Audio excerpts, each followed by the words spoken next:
Hello everyone, ఈ వీడియోలో unit 5 of cloud computing నేర్చుకుందాం. అందులో ఫస్ట్ టాపిక్ ఏంటంటే security in cloud computing. So మనకి క్లౌడ్ కంప్యూటింగ్ అనేది స్కేలబిలిటీని, అంతేకాకుండా ఆన్ డిమాండ్ యాక్సెస్ని అన్నిటినీ ఇస్తుంది అనమాట. ఓకే, దేనికి అంటే రీసోర్సెస్ అనేవి షేర్డ్గా ఉంటాయి కదా, వాటన్నిటికీ స్కేలబిలిటీని, అంతేకాకుండా ఆన్ డిమాండ్ యాక్సెస్ని కూడా ఇస్తుందన్నమాట. ఓకే, కానీ ఇక్కడ ఏంటంటే రీసోర్సెస్ అనేవి షేర్ అవుతున్నాయి కాబట్టి సెక్యూరిటీ ఇష్యూస్ అనేవి వచ్చే ఛాన్సెస్ అనేవి ఎక్కువ ఉంటాయి అన్నమాట.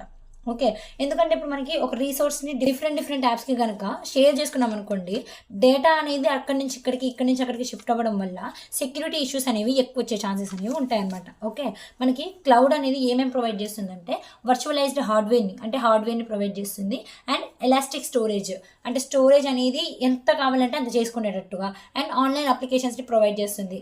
Pay as you go services అంటే ఇప్పుడు ఏంటంటే నువ్వు ఎంత పే చేస్తున్నావో అంత యూజ్ చేసుకోవడం లాంటి సర్వీసెస్ని కూడా మనకి క్లౌడ్ కంప్యూటింగ్ అనేది ప్రొవైడ్ చేస్తుంది. కానీ ఇక్కడ ఏంటంటే కంట్రోల్ లోకల్ ఎన్వైరన్మెంట్ నుంచి రిమోట్కి చేంజ్ చేయడం వల్ల కొత్త రిస్క్ అనేవి అక్కడ అయ్యే ఛాన్సెస్ అనేవి ఎక్కువ ఉంటాయి అనమాట. అంటే ఇప్పుడు మనకి ఎన్వైరన్మెంట్లో ఏం చేస్తున్నామంటే నార్మల్గా ఒక దగ్గరే ఉంటుంది, కానీ దాన్ని మనం ఏంటంటే రిమోట్ క్లౌడ్కి షిఫ్ట్ చేయడం వల్ల మనకి రిస్క్స్ అనేవి ఎక్కువ అయ్యే ఛాన్సెస్ అనేవి ఉంటాయి అన్నమాట.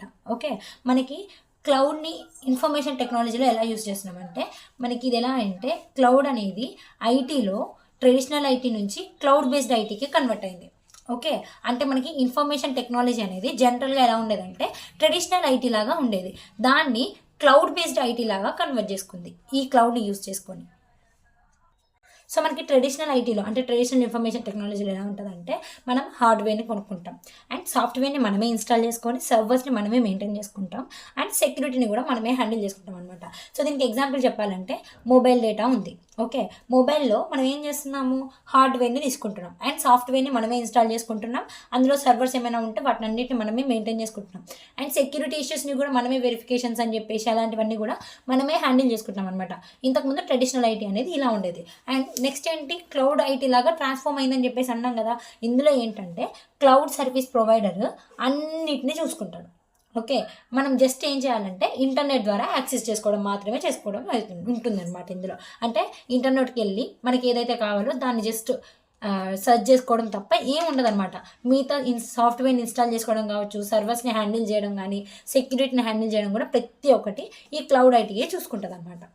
ఓకే, ఇప్పుడు క్లౌడ్ అనేది క్లయింట్ ఏం చేస్తున్నారంటే క్లౌడ్ ప్రొవైడర్తో డైరెక్ట్ ఇంటరాక్ట్ అయ్యి మనకి ఇంటర్నెట్ యాక్సెస్ని తీసుకుంటున్నారు. ఓకే, మనకి క్లౌడ్ అనేది దేన్ని సపోర్ట్ చేస్తుంది ఈ రోజుల్లో అంటే డేటాని స్టోర్ చేసుకునే వాటిలో, అంతేకాకుండా సాఫ్ట్వేర్ హోస్టింగ్, ఏఐ సర్వీసెస్, పెద్ద డేటాస్, అండ్ వర్చువలైజ్డ్ సర్వీసెస్, వీటన్నిటిని కూడా క్లౌడ్ అనేది ఈ రోజుల్లో సపోర్ట్ చేస్తుంది.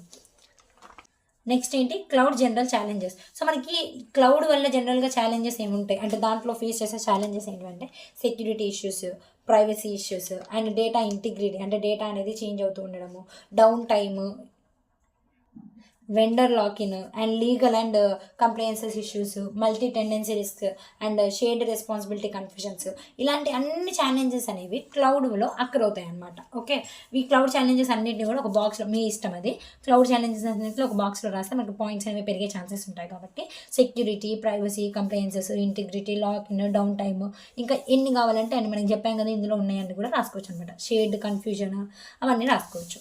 ఓకే, మనకి క్లౌడ్ సెక్యూరిటీ అనేది అందులో ఏమేమి కవర్ చేస్తుందంటే అంటే ఇప్పుడు మనకి సెక్యూరిటీ ఏమేమి ప్రొవైడ్ చేస్తుంది క్లౌడ్లో అంటే డేటా సెక్యూరిటీ ప్రొవైడ్ చేస్తుంది, నెట్వర్క్ సెక్యూరిటీ ప్రొవైడ్ చేస్తుంది, వర్చువలైజేషన్ సెక్యూరిటీని ప్రొవైడ్ చేస్తుంది, ప్లాట్ఫామ్ సెక్యూరిటీని, అండ్ ఆడిట్ అండ్ కంప్లైన్సెస్, ఇవన్నీ సెక్యూరిటీస్ని ప్రొవైడ్ చేస్తుంది అనమాట. సో ఒక్కొక్క సెక్యూరిటీని ఒక్కొక్క నేర్చుకుందాం. ఫస్ట్ ఏంటి డేటా సెక్యూరిటీ. ఇదేంటంటే బిగ్గెస్ట్ అసెట్ అనమాట. డేటా అనేది మనకి డేటా లేకుండా మనం ఏదైనా సరే యాక్సెస్ చేసుకోలేం కాబట్టి డేటా అనేది బిగ్గెస్ట్ అసెట్ అనమాట, మనకు కావాల్సిన మెయిన్ థింగ్. ఓకే, క్లౌడ్ ఏం చేస్తుందంటే డేటాని షేడ్ కావచ్చు, అండ్ రిమోట్ ఎన్వైరన్మెంట్స్ ఉన్నాయి కదా, వాటన్నిటికీ ఏం చేస్తుందంటే ఈ డేటాని అంతా ఉంచుకుంటుంది అనమాట క్లౌడ్. అయితే ఇందులో మనకి థ్రెట్స్ అంటే మనకి కాజెస్ ఎఫెక్ట్స్ ఏమై ఉండొచ్చు అంటే ఇప్పుడు అనాథరైజ్డ్ యాక్సెస్ అంటే మనము వేరే వాళ్ళు యాక్సెస్ చేసుకోవడం అంటే లైక్ సైబర్ యాక్టివిటీస్ లాంటివి ఉంటాయి కదా అలాంటివి, అండ్ డేటా లీక్ అయ్యే ఛాన్సెస్ ఉంటాయి, డేటా లాస్ అయ్యే ఛాన్సెస్ ఉంటాయి, అంతేకాకుండా బ్యాకప్ ఫెయిల్యూర్స్ అయ్యే ఛాన్సెస్ ఉంటాయి, అండ్ లోపల అటాక్స్ అంటే ఇన్సైడ్ అటాక్స్ అనేవి కూడా పాసిబిలిటీస్ ఉంటాయి అనమాట. ఓకే, మనకి డేటా సెక్యూరిటీలో కొన్ని పార్ట్స్ ఉంటాయి అనమాట. అవి ఏంటంటే data centre security, access control, and encryption, and description. ఇప్పుడు మనకి డేటా సెంటర్ సెక్యూరిటీ అంటే ఏంటంటే, ఇప్పుడు మనకి క్లౌడ్ ఇన్ఫ్రాస్ట్రక్చర్లో ఏం చేస్తున్నామంటే ఫిజికల్ అండ్ ఎన్విరాన్మెంటల్ సేఫ్టీని ఎన్ష్యూర్ చేస్తున్నాం అనమాట. ఓకే, ఇందులో మనకి ఎలా ఇన్ష్యూర్ చేస్తున్నాం డేటాని సెక్యూర్గా అంటే బయోమెట్రిక్ యాక్సెస్, అంటే ఓన్లీ మనం బయోమెట్రిక్ ద్వారానే దాన్ని యాక్సెస్ చేసుకోవచ్చు అన్నట్టు. And CCTVs, fire detections and redundant power supply, disaster resistant architecture, ఇలాంటివన్నీ ఇంక్లూడ్ చేసుకొని మనకి ఉన్న డేటాని క్లౌడ్ ఇన్ఫ్రాస్ట్రక్చర్లో సేఫ్గా ఉంచేటట్టుగా చూస్తుంది అనమాట.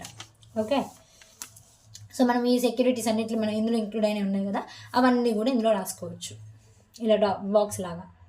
సో మనకి ఇందులో టైప్స్ ఏంటివంటే physical security, infrastructure security, operational security. అంటే ఫిజికల్ డేటా మీద సెక్యూరిటీని సెక్యూర్ చేయడము అండ్ ఇన్ఫ్రాస్ట్రక్చర్ని సెక్యూర్ చేయడము, ఆపరేషన్స్ ఉంటాయి కదా వాటిని సెక్యూర్గా ఉంచడం, ఇలాంటి టైప్స్ అనేవి ఉంటాయి అనమాట.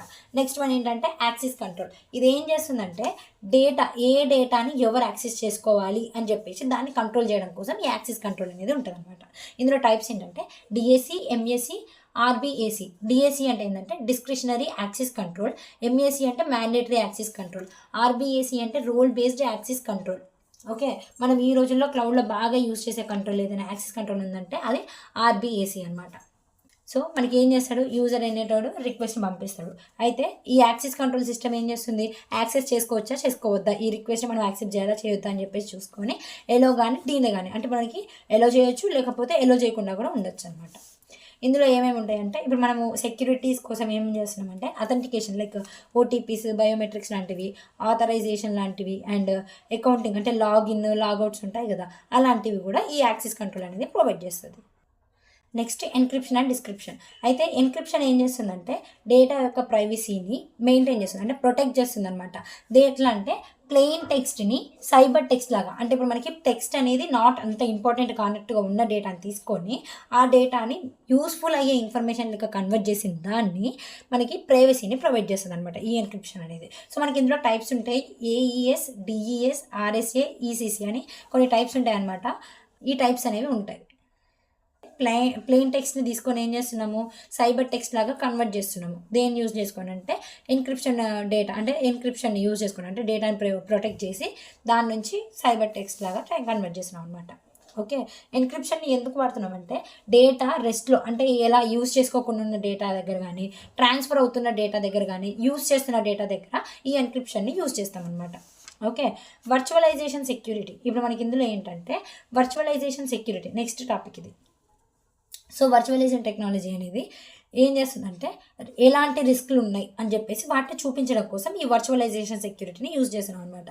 సో ఇందులో రిస్క్ ఏముంటాయంటే virtual machine escape and hyper vision attacks and malicious virtual machines, multi tenancy risk, ఇలాంటి రిస్క్లను అన్నింటినీ కూడా ఈ వర్చువలైజేషన్ సెక్యూరిటీ అనేది చూపిస్తుంది అనమాట. మనకి హైపర్ విజన్ అంటే ఏంటంటే మల్టిపుల్ వర్చువల్ మిషన్స్ అనేవి ఉంటాయి కదా, థర్డ్ యూనిట్లో మనం వర్చువలైజేషన్ అని చెప్పేసి అనుకున్నాం కదా.